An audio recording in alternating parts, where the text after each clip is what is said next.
I'm back with a new sound. I'm doing electronic dance music now, which I'm really excited about. It's kind of a new era for me, doing solo stuff, a departure from the all-girl punk rock band that I was doing.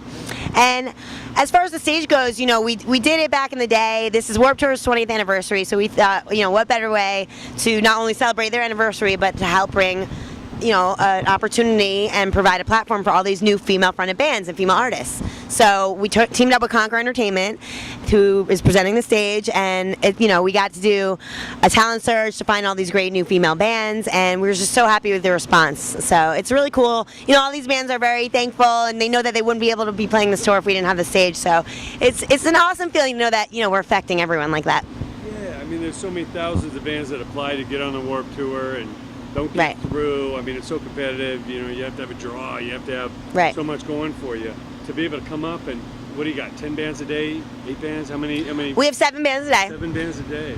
Kevin wanted us to keep it a tight ship, not get too out of hand, because he already has a lot of bands going. You're by the Kevin Says stage every day? No, we're actually by the Beatport stage every day. Yeah, so it's just pretty cool. It works for me, because now I'm doing, electronic music, so yeah. It's like a big dance party over there every day. It's cool. Yeah, we saw you the other day. You bring your throne out. Yeah, you saw it. Dancers.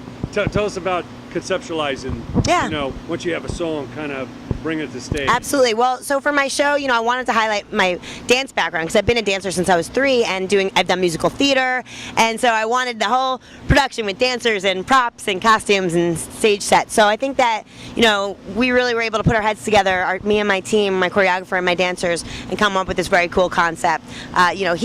His idea was SHIRA all growing up, because I was always kind of like the punk rock princess. He's like, now you're grown up, you're more of a queen, and this is like your kingdom, so it was pretty cool. We put our heads together to come up with this concept and just had fun with it, and using a lot of props and things like that. Wow, that is amazing. Thank you. Tell us about the latest music, like about the songs. We heard All Night Long. Yes. Tell us about some of the songs and kind of what you're most proud of. Yeah.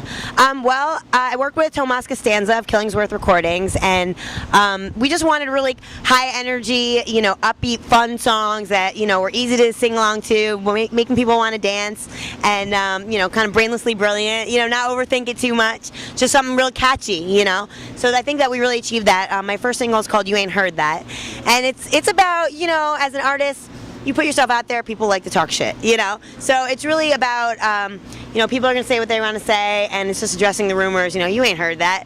And, it's kind of fun because I get to bring sort of my tough persona back from the punk days, but, most of the other songs are just more straight up like fun, dancey kind of music. That's great. And what can you tell us about the Concord platform? What are they doing to enable artists? Yeah, so Conquer Entertainment is an amazing thing. It's basically a turnkey solution for any artist to be able to run their own business, run their own label, except for it's called an unlabel, because you get to keep your rights to your music. So it's really a brilliant thing.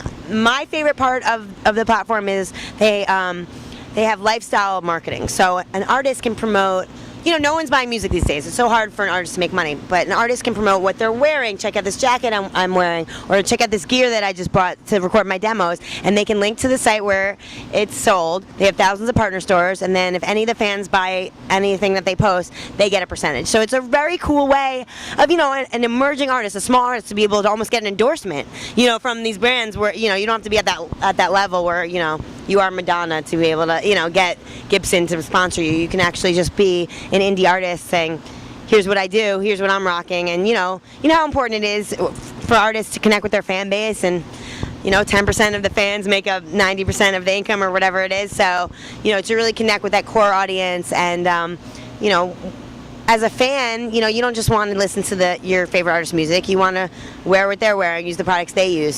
So it's kind of bringing that mentality to an indie level. Amazing. Now, growing up, who were your inspirations? Who inspired you to want to do that? Definitely Madonna, comes to mind. So funny, 'cause someone just asked me, oh, who could you, if you could tour with anyone.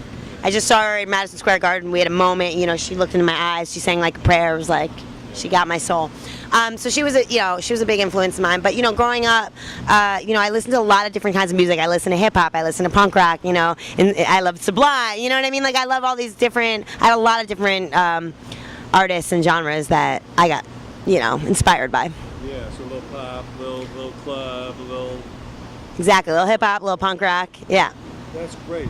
Now, what advice do you give to the artists to survive on the Warped Tour? Because we all know, you know, it's fun to come out for a day at the show, but behind the scenes to do this for, you know, that many days. And the grueling travel, and we're still trying to figure out when people sleep. Yeah. You know? Tell us, we don't. What advice do you give? We sleep like in between like the bumps, you know, on the road. The biggest thing is, you know, the heat. So just like to be prepared for the heat, like hydrate is the #1 thing, you know. And also just kind of have fun with it. You know, I think that there's a lot going on and it's easy to get overwhelmed, you know. But as long as you're having fun at the end of the day, that's what it's all about, you know. Yeah, it's incredible. Now, what hills are left to conquer? What is the next level for SHIRA? For me, you know, I want to go more into the club world now that I'm doing electronic music, you know. So, you know, as fun as Warped is, you know, it'd be cool for me to kind of venture more into the EDM scene a little bit more. So that's what I'm hoping to do. And some of those festivals. Yeah, and I also was I was doing a lot a couple years back with like the Pride festivals and the gay scene, and I think they really connect with my kind of music and what we're doing. So, you know, at the same time, I like to perform anywhere. So, any scene, any festivals, I'm down to do. Yeah, it's great. And just overall, what advice do you give to young creative people? People that are trying to express themselves, they've got music in their heart, not sure how to do it, there's no real record labels per se. What advice do you give to really kind of create a unique sound of their own? To create a unique sound, it takes a while, you know, give it time, try to seek out the right collaborators, you know. I always try to work with people, you know, with experience, and, you know, at the same time, listen to your own heart too. Like, people will tell you all kinds of advice that you're not going to agree with, and, you know, at the end of the day, you have to be happy with the music that you release. So also just, you know, listen to your own gut instincts.